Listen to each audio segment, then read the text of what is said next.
নমস্কার বন্ধুরা, আজ আমি তোমাদের কাছে সুজি দিয়ে দারুণ স্বাদের একটি রেসিপি শেয়ার করব। শীতের সন্ধ্যায় কিন্তু এই সুজির রেসিপিটি একদম পুরো জমে যাবে।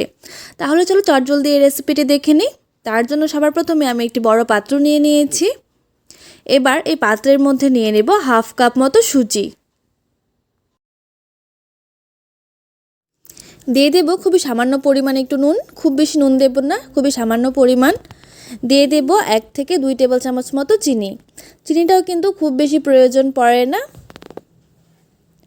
2 টেবিল চামচ মতো চিনি দেওয়ার পর এবার এই নুন আর চিনিটাকে এই সুজির সাথে কিন্তু বেশ ভালো করে হাত দিয়ে মিশিয়ে নিতে হবে।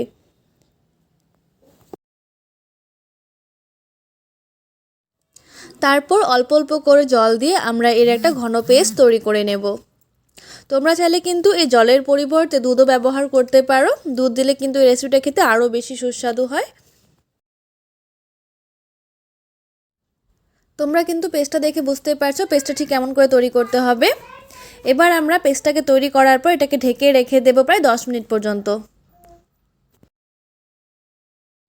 10 মিনিট পর কিন্তু পেস্টটা আগের তুলনায় আরও বেশি ড্রাই হয়ে গেছে, তোমরা দেখে বুঝতেই পারছো। এবার আমরা এর মধ্যে আরও হাফ কাপ মতো জল দিয়ে দেব। জল দিয়ে এর একটা পেস্ট তৈরি করে নেব। এবার কিন্তু পেস্টটা খুব বেশি পাতলাও করব না, আবার খুব বেশি ঘনও করব না, মাঝারি করে রাখতে হবে। এই রেসিপিটি বানানো কিন্তু খুবই সোজা, যে কেউ বানাতে পারবে এবং খুবই কিন্তু অল্প উপকরণ দিয়ে এই রেসিপিটি তৈরি হয়ে যায়, আর খেতেও কিন্তু অসাধারণ হয়। পেস্টটাকে বেশ ভালো করে আমি কিছুক্ষণ মিক্স করে নিয়েছি।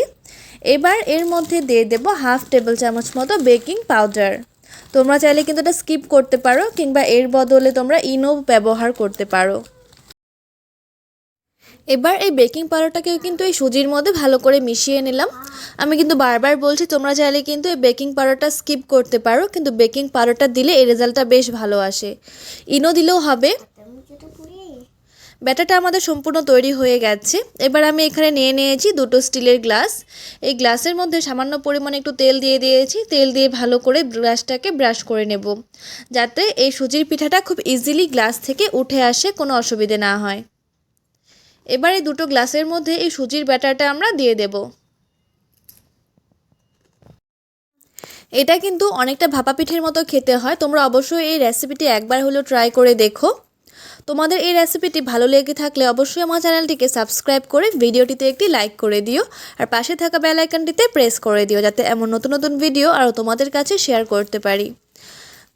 সুজিটাকে কিন্তু আমি 2টো গ্লাসে সমানভাবে ভাগ করে নিয়েছি। এবার অন্যদিকে আমি 10 মিনিটের মধ্যে একটি খিরসা তৈরি করে নিয়েছিলাম। তোমরা এটা নারকেল দিয়েও করতে পারো, কিংবা সুজি দিয়েও কিন্তু সুজি আর গুড় দিয়ে একটা খিরসা তৈরি করে নিতে পারো, তোমাদের যেটা পছন্দ হয়। খিরসাটা বানিয়ে নেবার পর এভাবে আমরা একটু লম্বা সাইজ করে নিতে হবে। লম্বা সাইজ করে নিয়ে এভাবে সুজির মধ্যে ডিপ করে দিতে হবে, একদম মাঝামাঝি দেব, যাতে এই সুজিটা দেখতে ভীষণ ভালো হয়, সুজির মিষ্টিটা। এবার অন্যদিকে একটি হাঁড়ির মধ্যে আমি বসিয়ে দিয়েছি সামান্য পরিমাণে একটু জল, ও তাতে একটা স্ট্যান্ড দিয়ে দিয়েছিলাম। এবার এই স্ট্যান্ডের মধ্যে এই গ্লাস দুটোকে রেখে দেব। রেখে দিয়ে এটাকে ভাপে হতে দেব প্রায় 10 মিনিট পর্যন্ত। 10 মিনিটের থেকে বেশি সময় কিন্তু লাগবে না। 10 মিনিট পর ঢাকা খুলে দেখে নেব। দেখো ঠিক কতটা সুন্দর হয়েছে, গ্লাসটা কিন্তু পুরো ভরে গিয়েছে। এবার আমরা এটাকে নামিয়ে নেব। তারপর একটা ছুরির সাহায্যে এভাবে হালকা করে একটু সাইডগুলো ছাড়িয়ে নিতে হবে, যাতে খুব সহজেই কিন্তু এই পিঠাটা গ্লাস থেকে উঠে আসে। এভাবে ছুরি দিয়ে সাইডটা ছাড়িয়ে নেবার পর গ্লাসটা উল্টো করে হালকা হাতে ড্যাব ড্যাব করলেই কিন্তু পিঠাটা খুব সুন্দরভাবে বেরিয়ে আসবে। তোমরা দেখে বুঝতেই পারছো কতটা ইজি, আর দেখতে ঠিক কতটা সুন্দর হয়েছে। তোমাদের এই রেসিপিটি কেমন লাগলো অবশ্যই কিন্তু আমাকে কমেন্টস করে জানিও। তারপর এভাবে একটা ছুরির মাধ্যমে এভাবে সাইজ করে নিলেই কিন্তু তৈরি হয়ে যাবে আমাদের সুজির ভাপা পিঠা। এভাবে তৈরি করলে কিন্তু আমাদের সময় অনেকটাই কম লাগে। এই সুজির ভাপা পিঠা কিন্তু অত্যন্ত নরম তুলতুলে হয়, মুখে দিলেই কিন্তু একদম পুরো মিলিয়ে যাবে। ছোট থেকে বড় সবারই কিন্তু ভীষণ ভালো লাগবে। ভিডিওটি শেষ পর্যন্ত দেখার জন্য অনেক অনেক ধন্যবাদ।